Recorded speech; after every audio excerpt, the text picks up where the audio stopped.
Ինչ-որ մի կազմակերպություն կա, Արևմտյան Հայաստանի կառավարություն եւ այլն, այդտեղ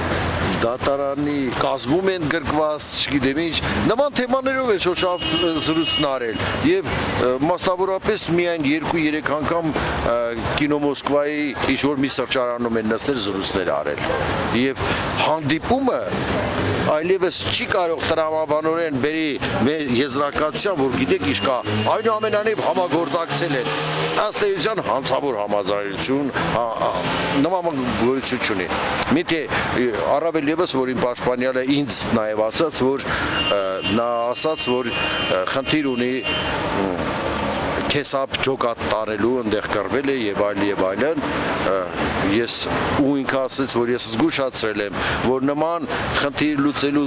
դեպքում դուք պարտավոր եք պետական մարմինների հետ համագործակցել նրանց համաձայնությամբ կլինի դա ազգային անվտանգության ծառայություն կլինի դա ներքին գործերի ոստիկանությունը, թե պաշտպանության նախարարությունը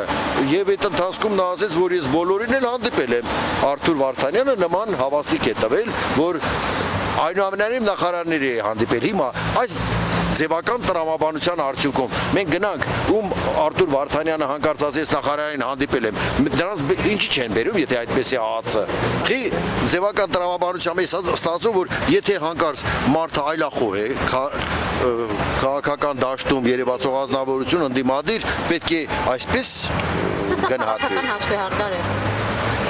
այնուամենայնիվ իմ պաշտպանյալը այդ առումով հենց դա էլ ասում է